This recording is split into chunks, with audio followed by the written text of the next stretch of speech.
My name is Beatrice. I'm 62 years old, and what I'm about to share will shatter everything you think you know about family. Just 2 days ago, my own son David and his wife Isabella tried to kill me and my husband Charles during what was supposed to be a peaceful family hike. As I lay at the bottom of that ravine, my body screaming in pain, I heard Charles's desperate whisper, "Beatrice, don't move. Play dead." But that was only the beginning. The true horror came when Charles revealed a truth so devastating, it felt like my heart had been ripped out. A secret our children had buried for 26 years. If my story touches you, if you've ever felt betrayed by someone you loved, subscribe to this channel. You're not alone, and there are more stories like mine that need to be heard. For 41 years, Charles and I built a life we believed was unshakable. We woke each morning in our cozy farmhouse, where the scent of freshly brewed coffee blended with the chirping of sparrows outside our window. I worked as a librarian in our small town, spending my days surrounded by stories that felt safer than my own. Charles ran a modest clock repair shop, his hands steady and precise, breathing life into timepieces that had witnessed generations. Our home was filled with the echoes of our two sons, Michael, our firstborn, with his infectious laugh and boundless curiosity, and David, 5 years younger, quiet and observant, always lingering in the shadows. Michael was the light of our home, always helping Charles in the shop or reading to me in the evenings. David was different, reserved, but I loved him fiercely. As a mother, you never admit to favorites, but now I wonder if I missed the signs. Every Sunday after church, we gathered around the cherrywood dining table Charles had crafted himself. Michael would chatter about his plans to become an architect, while David picked silently at his food, his eyes distant. Life felt simple, wrapped in the warmth of routine. Evenings, Charles and I would stroll along the old railroad trail behind our property, talking about our dreams, watching our grandchildren grow, traveling to the coast we'd never seen, growing old together in this house. I never imagined those walks were preparing me for the one that would nearly end my life. On weekends, I hosted family gatherings where my sisters, Clara and Rose, would visit with their families. The house buzzed with laughter, children racing through the halls, women swapping recipes in the kitchen while men tinkered with projects in the yard. Charles was my rock. After 4 decades of marriage, he still brought me daisies from the meadow behind our home. He helped me catalog books for the library, and I held tiny clock components for him under his magnifying lamp. We were a team, inseparable. At night, we'd sit on the porch swing, counting stars and planning our future. We talked about visiting the ocean when we retired, building a smaller cottage once the boys started their own families. But perfect happiness, as I learned too late, often masks the deepest wounds. When Michael turned 21, a shift occurred in our family. He began arguing with David over things I didn't understand. I'd hear hushed voices in the hallway that fell silent when I approached. Charles assured me it was typical sibling rivalry, that it would pass. I wanted to believe him because I needed to believe our family was still whole. One night in November, exactly 26 years ago, Michael didn't come home for dinner. We waited until midnight, then 1 in the morning. David was in his room, supposedly studying, but I noticed a strange gleam in his eyes whenever I asked about his brother. Charles organized a search party with our neighbors. They scoured every inch of our town, every path, every spot Michael frequented. At dawn, they found his body at the base of the quarry. The police called it an accident, a misstep in the dark. I never questioned it because I couldn't fathom the alternative. Michael's funeral was the darkest day of my life. I wore a black dress I'd bought for my father's funeral years earlier. David was eerily calm, his expression unreadable, while I sobbed until my throat was raw. He stood silent, a look I now recognize as chilling.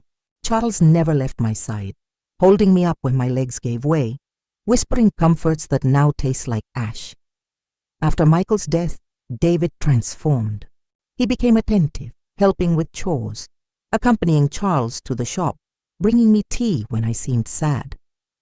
I thought it was his way of grieving, of filling the void Michael left. How naive I was. He was building a facade to hide the monster within. Years passed and the pain never fully healed, but we learned to live with it. David married Isabella, a woman from the next county who seemed sweet and devoted. They had 2 beautiful children, and I felt life offering us a second chance. Isabella called me Mom and helped with gardening when they visited.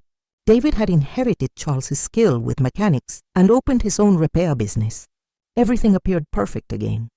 But now, lying broken at the bottom of that ravine, I see that it was all a carefully constructed lie. The first red flags appeared 6 months ago, when Charles and I decided to update our will.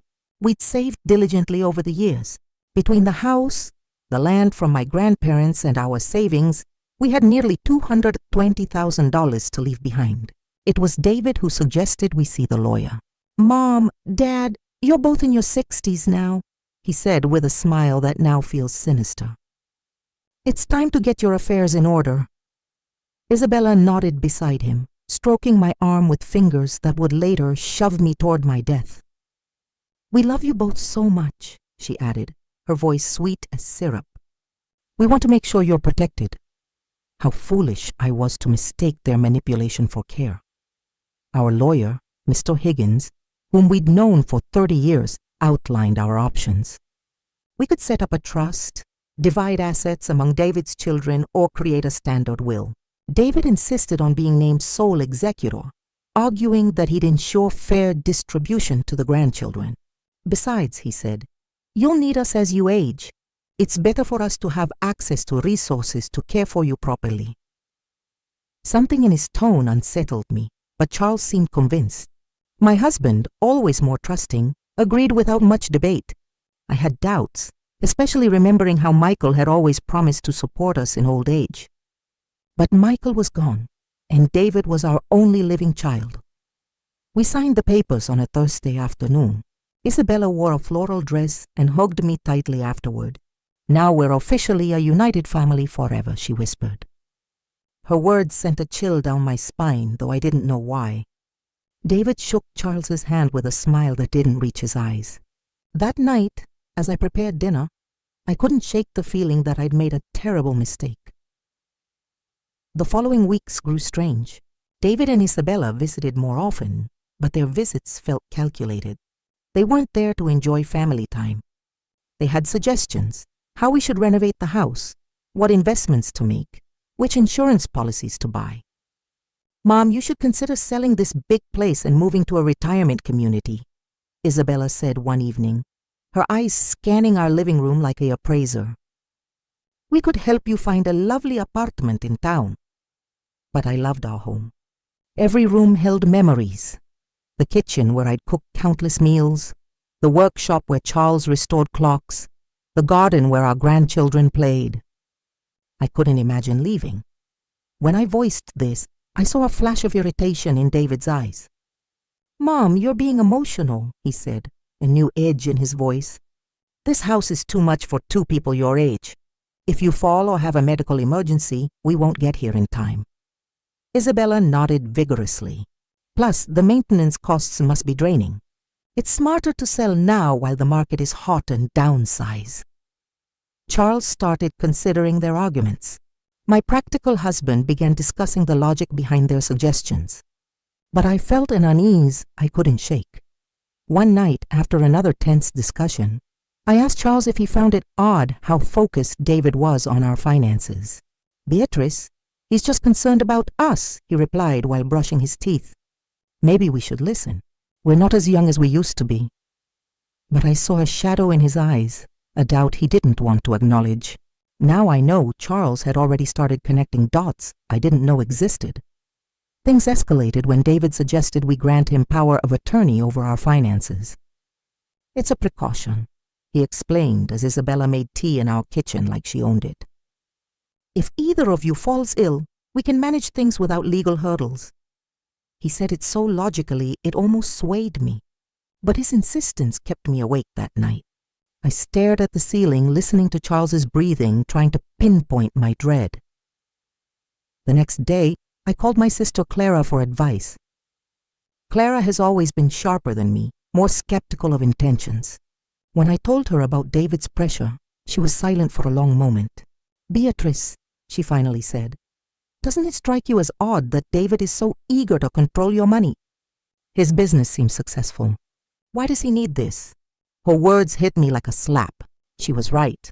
David had never shown financial strain, never borrowed money, never hinted at needing ours. That afternoon, when David came over for another chat, I confronted him. Son, why is it so important for you to have power over our finances? Your father and I are still competent. His reaction was immediate. His face hardened, and for a second, I saw a coldness that reminded me of someone else. Mom, it's not about control, he said tightly. It's about love and family responsibility. But the way he said family responsibility sounded like a threat. Isabella, who'd been quiet, chimed in. Beatrice, we only want what's best for you. It hurts to see you worry about things we could handle. That night, Charles and I had our first real argument in years. He thought I was paranoid, seeing problems where none existed. I insisted something was wrong. Charles, I said as we washed dishes, remember what David was like before Michael died? He was different, distant, almost hostile. There was something about him that scared me. Charles stopped washing a plate and looked at me intently. In his eyes, I saw recognition. Beatrice, he said softly, there are things about Michael's death I never told you. My heart hammered so hard I thought it would burst. What about Michael's death? I asked, my voice trembling. Charles sank into a kitchen chair, the same table where we'd shared countless meals, where Michael did his homework, where David always sat in silence. He rubbed his face as if erasing memories that had haunted him for decades.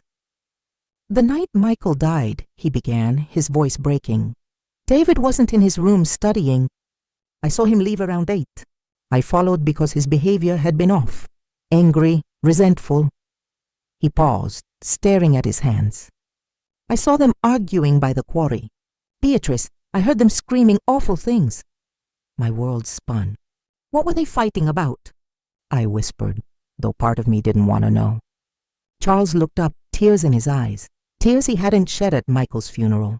About inheritance. David was furious because Michael, as the eldest, would inherit most of our assets. But there was more, something about money Michael had discovered. What money? I asked, feeling the floor drop away. Charles took a deep breath. 3 days before he died, Michael came to me in the workshop. He'd found proof David had been stealing from our savings account. Small amounts at first, then larger sums. Michael had been investigating for months. My mind reeled. My youngest son, the one who'd been so caring after Michael's death, had been stealing from us long before. Why didn't you tell me? I accused, feeling betrayal multiply. Because when I reached the quarry that night it was too late, he said hoarsely. I saw David standing over Michael's body. Our son was trembling, crying, saying it was an accident. I just defended myself and he fell. Tears streamed down my cheeks. But you believed him, I murmured, knowing the answer. Charles nodded slowly, guilt etched on his face. He was my son, Beatrice. My only living son was begging for help, and Michael was already gone. I couldn't destroy one son over the other. And the stolen money? I asked, needing full disclosure. David promised to repay it gradually, said he'd taken it for a failed business venture. He swore he'd never do it again, and I believed him, Beatrice. God help me, I believed him because I needed to think my son wasn't a murderer. I stood up, stumbling, gripping the wall for support. Everything I knew about my family, about David, about the last 26 years was a lie. Did he repay the money? I asked, though Charles's expression told me everything. Never, he said. In fact, he kept stealing small amounts I pretended not to notice. Confronting him would mean admitting I covered up a murder. I became his accomplice, Beatrice. Every time I stayed silent, I became more complicit. The horrifying truth took shape. That's why he's so interested in our finances now, I murmured. It's not about caring for us. It's about finishing what he started. Charles nodded grimly. And there's more, Beatrice. Something I found recently. What else could there be? I thought my heart couldn't take more. Charles went to his desk and pulled out papers hidden under others. I've been quietly looking into David's finances. His repair business isn't doing well. He's nearly bankrupt, owes over $120,000 to banks and suppliers. The papers shook in my hands as I read the numbers. David wasn't successful. He was a desperate man living on lies and theft. Does Isabella know? I asked, recalling her sweet smiles. I'm sure she does, Charles said. Notice how she steers conversations toward our savings, the house's value, our insurance policies. Those aren't innocent questions, Beatrice. They're calculations of what our deaths are worth. That sentence chilled me to the bone. Our deaths, I repeated. For the first time, I considered David might physically harm us. If he killed his brother for money, what would stop him from killing us? Charles, we have to go to the police, I said, gripping his hands. We have to tell them about Michael and what's happening now.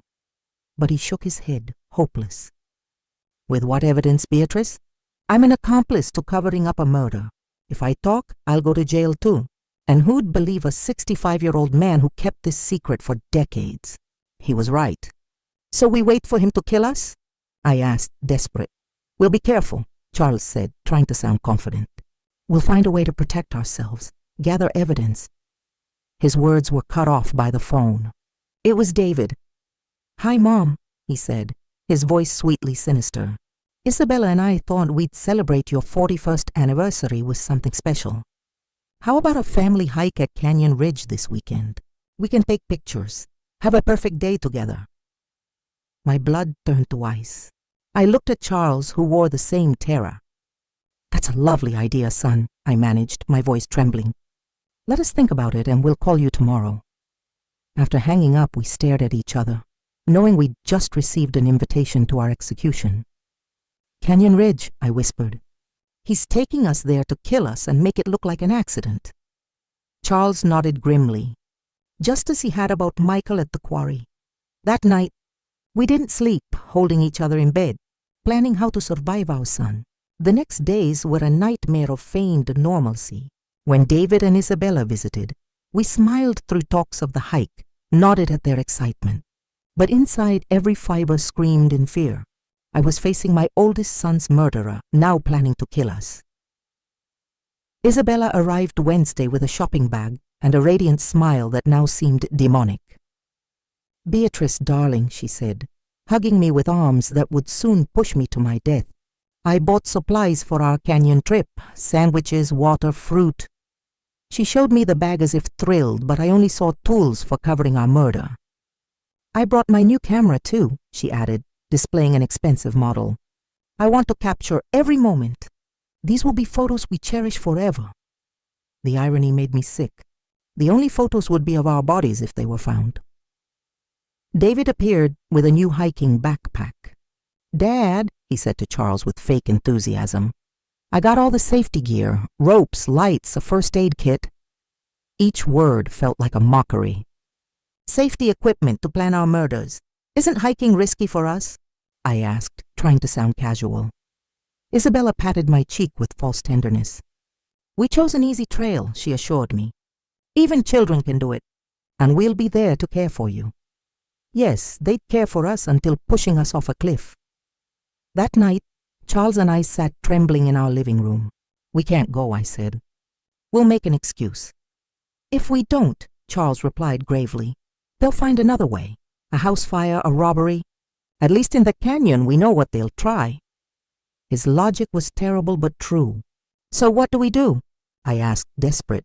We go, but we're prepared, he said. I'll hide my phone set to record. If we survive, we have evidence. If not, his voice broke. Someone will know the truth. On Friday, we barely ate dinner, knowing it might be our last in this home. Charles reviewed his will, ensuring David wouldn't get everything without a trace of our suspicions. I wrote a letter, he confessed, pulling an envelope from his desk. It's to your sister Clara. I explained everything about Michael and what we think David plans. I hid it with our important documents. If we don't return, she'll know where to look. That night we held each other, whispering love that might be our last. If something happens to me, Charles said, know that these 41 years with you have been my greatest joy. Despite everything, I love you more than life. I cried silently, memorizing his breath, his warmth, his smell. Saturday dawned clear, the sky mocking us. David arrived early whistling. Morning, lovebirds. Ready for adventure? Isabella followed, glowing like a bride on her wedding day, to death. At breakfast, David detailed the route. It's a beautiful trail to a lookout with stunning views. His eyes shone with demonic enthusiasm. The views would be our last. The trail has some steep sections, Isabella added, but nothing you can't handle. A cruel joke. We were two seniors who rarely hiked. As we loaded the car, David checked his backpack, ropes, a small shovel, a flare gun. For safety, he said when I asked. If we're lost, we can signal. Of course, they'd signal after our accident. The 2-hour drive felt eternal. Isabella played cheerful music, singing along as if on a happy outing. David drove carefully, avoiding any risk. Charles discreetly activated his phone's recording. Everything would be captured. At the trailhead, my heart pounded. The canyon was beautiful, tall pines, a rushing river. But to me, it was an execution ground. David and Isabella unloaded their packs, smiling. Ready for adventure? David asked, his eyes cold like the night he killed Michael. The trail started easy, winding through trees. Isabella led, taking pictures. Look at those wildflowers, she exclaimed, pointing to blue blossoms. And that hawk. Her performance was flawless. David walked behind us, his gaze like daggers. How are you doing, Mom and Dad? He'd ask with fake concern. After an hour, we climbed steeper terrain. My legs ached. Charles breathed heavily. They'd chosen a route to exhaust us. We're almost at the lookout, Isabella said, though the map showed another hour. Her lie confirmed they didn't plan to reach it. I memorized every detail. A twisted pine, a unique rock, in case I survived to tell police. Charles did the same, our glances full of terror and determination. Oh, look! Isabella pointed to a cliff jutting from the trail. That ledge has an amazing view. Let's climb up for photos. My blood froze. This was the spot. The path to the ledge was dangerous. Loose rocks, few handholds.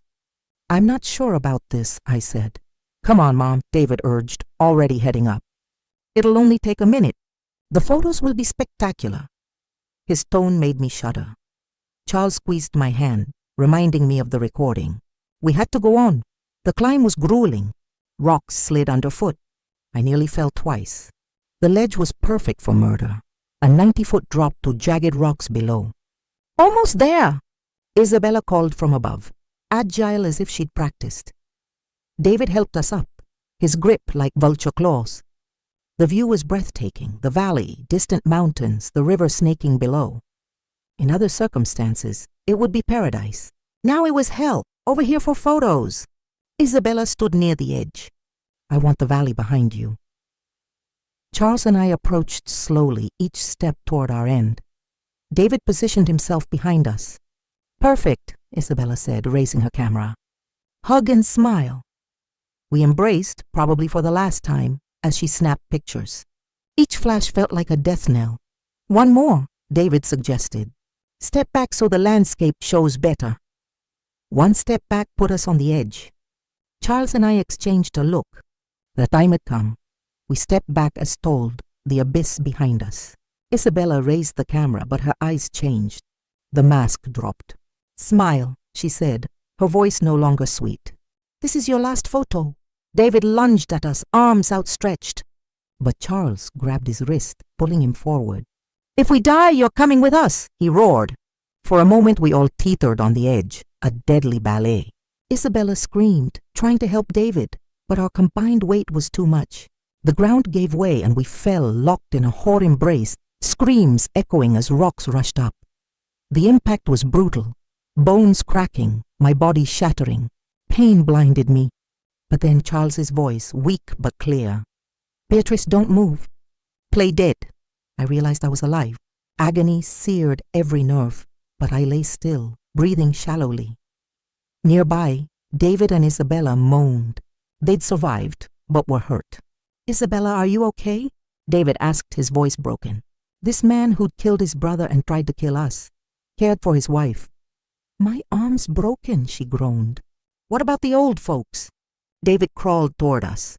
"They're dead," he announced after a moment. "Not breathing." His lie gave me hope. "Good," Isabella said with satisfaction. "It worked, except we fell too." They discussed their story, a loose rock, us falling, them trying to help. "Remember," David said, "we were taking pictures when Dad slipped, pulling Mom. We fell trying to save them." "I know," Isabella replied. "We're the traumatized survivors. Poor us." Her performance was convincing. Their voices faded as they crawled away. When silence fell, Charles whispered, "Beatrice, you okay?" I whispered back, "Alive but injured." "My leg's broken," he said. "Ribs, too." I had a stabbed pain in my side. My head throbbed, but I was alive. Charles's phone had no signal. We were trapped, injured, with no way out.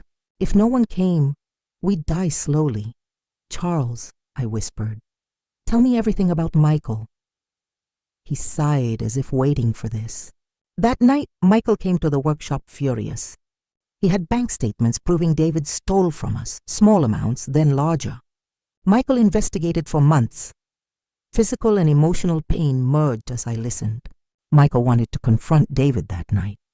I tried to calm him, but he was determined.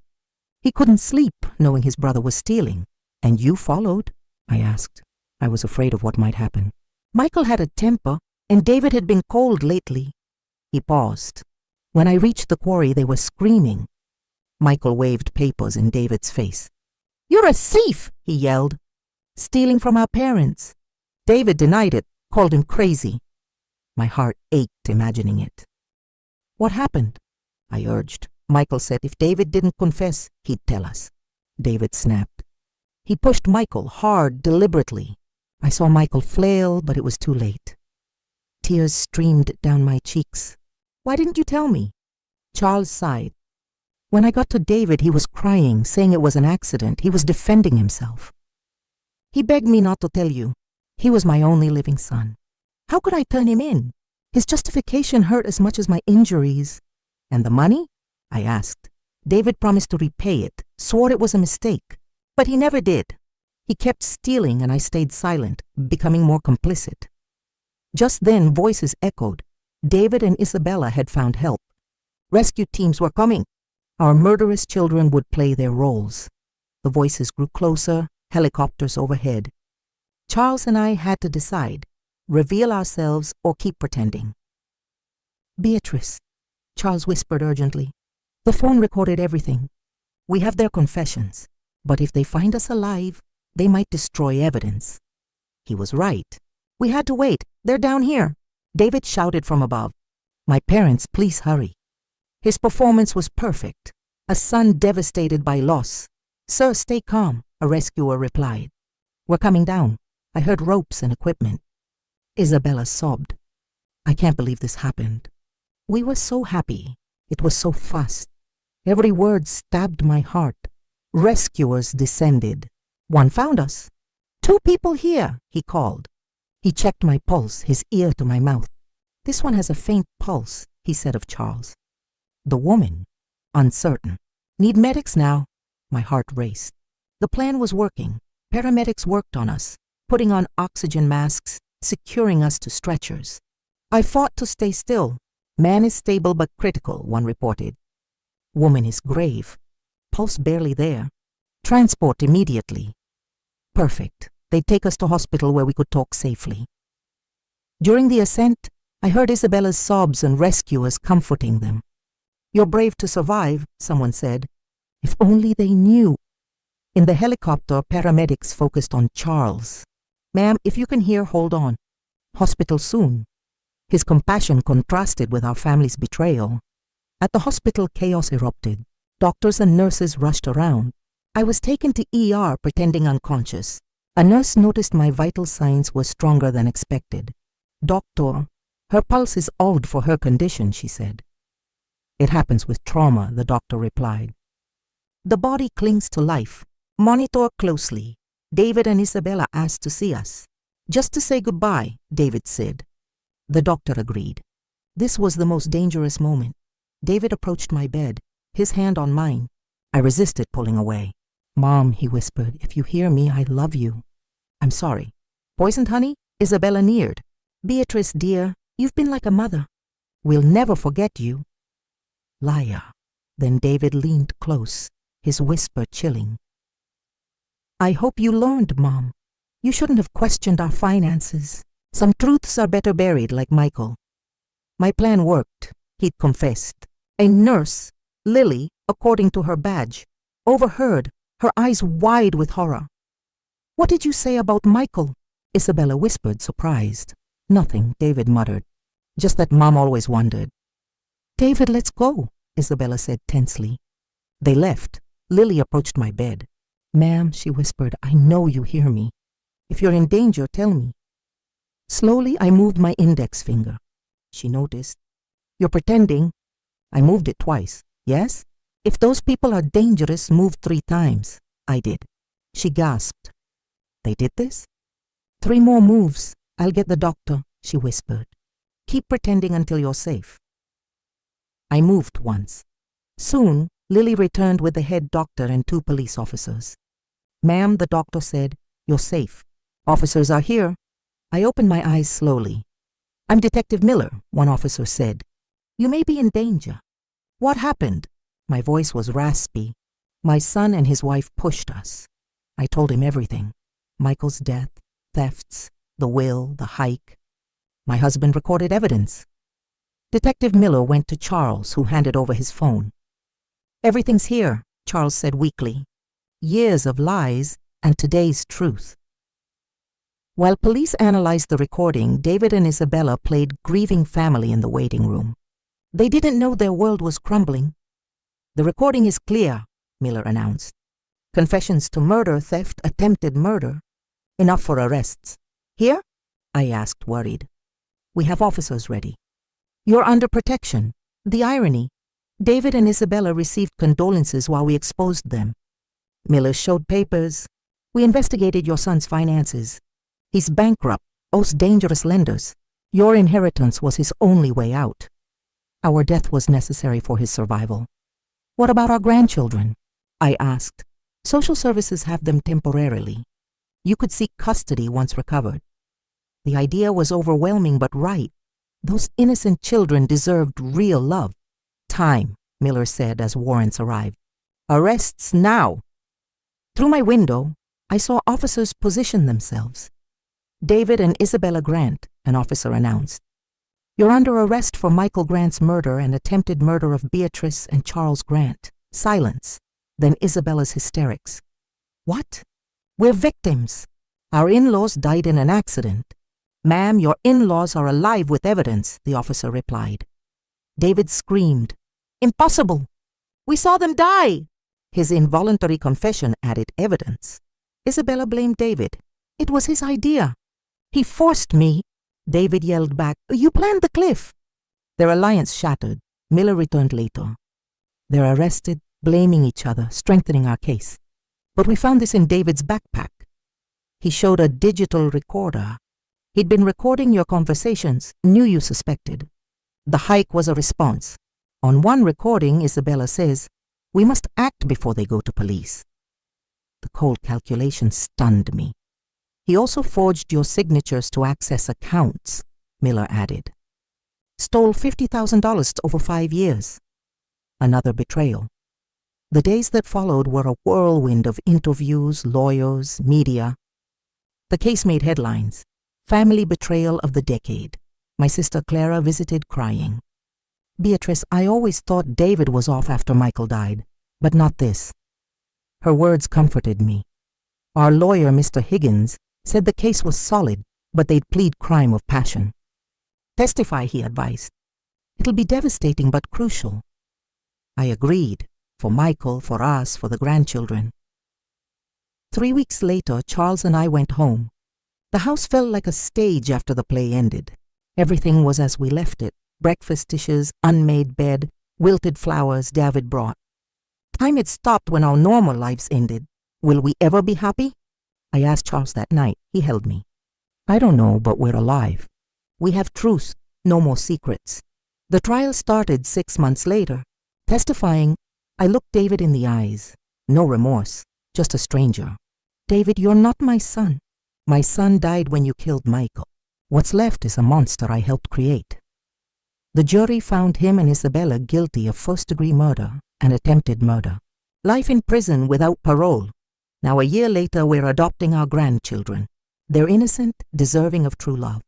Each night I tuck them in, telling stories of their Uncle Michael, his kindness, his dreams.